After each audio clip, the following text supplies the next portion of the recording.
ഓരോരുത്തരിലും ആത്മാവ് വെളിപ്പെടുന്നത് പൊതു നന്മയ്ക്ക് വേണ്ടിയാണ്.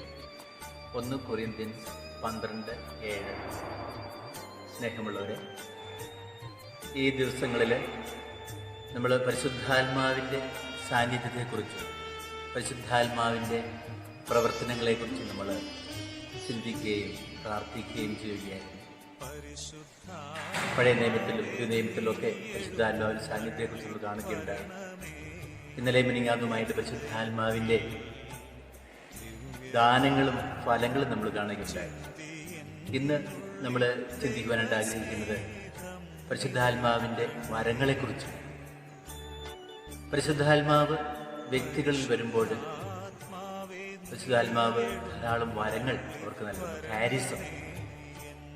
പരിശുദ്ധാത്മാവ് വരങ്ങൾ നൽകുന്നത് സമൂഹത്തിൻ്റെ നന്മയ്ക്ക് വേണ്ടിയാണ്. ഈ വരങ്ങളെക്കുറിച്ച് ഏറ്റവും കൂടുതൽ നന്നായിട്ട് പറഞ്ഞിരിക്കുന്നത് വിശുദ്ധ പൗലോസ്ലീഹയാണ്. കൊരിന്ത്യർക്കുള്ള ലേഖനത്തിൽ, റോമാക്കാർക്കുള്ള ലേഖനത്തിൽ പരിശുദ്ധാത്മാവിൻ്റെ വരങ്ങളെക്കുറിച്ച് പൗലോസ്ലീഹ പറയുന്നു. അത് സമൂഹത്തിൻ്റെ നന്മയ്ക്ക് വേണ്ടിയാണ്. ഓരോരുത്തരിലും ആത്മാവ് വെളിപ്പെടുന്നത് സമൂഹത്തിൻ്റെ നന്മയ്ക്ക് വേണ്ടിയാണ് എന്നാണ് അദ്ദേഹം പറഞ്ഞത്. ആദിമസഭയിലും പരിശുദ്ധാത്മാവിൻ്റെ ഈ വരങ്ങൾ വളരെ പ്രകടമായിരുന്നു, വളരെ സജീവമായിരുന്നു എന്ന് കാണുവാനായിട്ട് നമുക്ക് സാധിക്കും. എന്നാൽ പിന്നീട് ഈ വരങ്ങളെക്കുറിച്ച് നമ്മൾ അധികം കാണാറില്ല. എന്നാൽ 19-20 നൂറ്റാണ്ടുകളിൽ കരിസ്മാറ്റിക് നവീകരണം വന്നപ്പോൾ വീണ്ടും ഈ പരിശുദ്ധാത്മാവിൻ്റെ വരങ്ങളെക്കുറിച്ച് ആൾക്കാർ കൂടുതൽ ബോധ്യമുള്ളവരായിരിക്കും. ആ പരിശുദ്ധാത്മാവിൻ്റെ വരങ്ങൾ നിറയുകയും ചെയ്യും നമ്മൾ കാണുന്നു. നമുക്ക് ഈ പരിശുദ്ധാത്മാവിൻ്റെ വരങ്ങൾ ഏതൊക്കെയാണ്, ഈ കാര്യം എന്തൊക്കെയാണ് നമുക്കൊന്ന് ചിന്തിക്കാം. അതിനെക്കുറിച്ചുള്ള പഠനത്തിൽ 3 തരത്തിലുള്ള വരങ്ങളെക്കുറിച്ചാണ് പറയുക. വചനവരങ്ങൾ, അതുപോലെ ഭൗതിക വരങ്ങൾ, കൂടാതെ അടയാള വരങ്ങൾ. ഈ വചനവരങ്ങൾ എന്ന് പറയുമ്പോൾ നമ്മുടെ നാവിൻ്റെ ഉപയോഗം കൊണ്ടുള്ള പരിശുദ്ധാത്മാവിൻ്റെ വരങ്ങളാണ്. അത് ഭാഷാവരം, അതുപോലെ വ്യാഖ്യാനവരം, കൂടാതെ പ്രവചനവരം.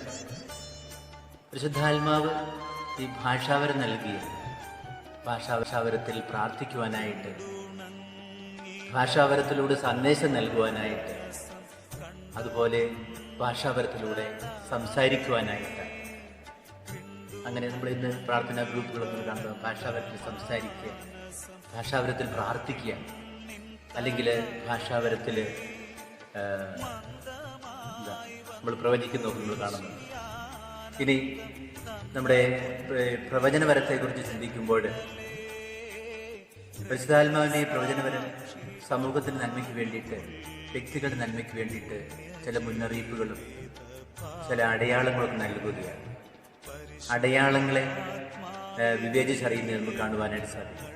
അതുപോലെ വ്യാഖ്യാനപരം എന്ന് പറയുമ്പോൾ പരിശുദ്ധാത്മാവിൻ്റെ വെളിപ്പെടുത്തലുകൾ ഈ ഭാഷാവരത്തിലൂടെയും അടയാളങ്ങളും കൊടുത്ത അതിന് നിർവചനം നൽകുകയാണ് വ്യാഖ്യാനപരത്തിലൂടെ. ഇനി ഭൗതിക വരങ്ങളെക്കുറിച്ച് നമ്മൾ ചിന്തിക്കുമ്പോൾ അത് അറിവിൻ്റെ വരമുണ്ട്, ജ്ഞാനത്തിൻ്റെ വരമുണ്ട്, അതുപോലെ നമുക്ക് കാണാനായിട്ട് സാധിക്കുന്ന വിവേചനപരമാണ്. അറിവിൻ്റെ വരം എന്ന് പറയുന്നത് യഥാർത്ഥത്തിൽ പരിശുദ്ധാത്മാവിൻ്റെ അറിവ് കൊടുക്കുന്നതിലൂടെ വ്യക്തികളുടെ ജീവിതത്തെക്കുറിച്ച് അവർക്ക് തിരുത്തൽ കൊടുക്കുവാനായിട്ട് നമ്മൾ കൊടുക്കുന്ന വരമാണ്. അതുപോലെ ജ്ഞാനത്തിൻ്റെ വരം എന്ന് പറയുമ്പോൾ ഭാവി, ഭൂതം, വർത്തമാനം, അങ്ങനെയുള്ള കാര്യങ്ങളെക്കുറിച്ചൊക്കെ സൂചിപ്പിച്ചുകൊണ്ട് വ്യക്തികളുടെ ജീവിതത്തിലെ മാറ്റങ്ങൾ അല്ലെങ്കിൽ പ്രാർത്ഥനാ കൂട്ടായ്മകൾ മാറ്റം വരുത്തുന്ന കാര്യങ്ങളെക്കുറിച്ച് നമുക്ക് കാണുവാനായിട്ട് സാധിക്കും. അതുപോലെ അടയാള വരങ്ങളെക്കുറിച്ച് നമ്മൾ ചിന്തിക്കുമ്പോൾ രോഗശാന്തിക്കുള്ള വരം, അതുപോലെ അത്ഭുതങ്ങൾ പ്രവർത്തിക്കുന്നതിനുള്ള വരം, വിശ്വാസത്തിൻ്റെ വരം.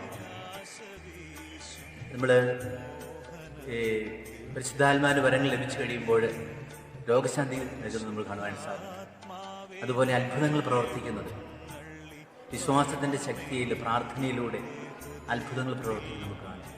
സ്നേഹമുള്ളവരെ, ഈ പരിശുദ്ധാത്മാവിൻ്റെ വരങ്ങളാൽ നിറയുവാനായിട്ട് പന്തക്കോസ്ത് തിരുനാളിന് വേണ്ടി നമ്മൾ ഒരുങ്ങുമ്പോൾ നമുക്കും ഈ പരിശുദ്ധാത്മാവിൻ്റെ ജ്വലനം നമ്മിലുണ്ടാകട്ടെ. അങ്ങനെ നമ്മളും പരിശുദ്ധാത്മാവിന്റെ വരങ്ങൾ നിറഞ്ഞ വ്യക്തികളായിരിക്കട്ടെ. അപ്പസ്തലന്മാരുടെ രാജ്ഞിയായ പരിശുദ്ധ മറിയമേ, ഓരോ ജീസസ് യൂത്തും പന്തക്കുസ്തായുടെ ശക്തിയിൽ രൂപാന്തരപ്പെടുവാൻ അങ്ങയുടെ പുത്രൻ്റെ ഉത്തമ സാക്ഷികളായി ഐക്യപ്പെടുവാനുള്ള കൃപ നൽകണമേ.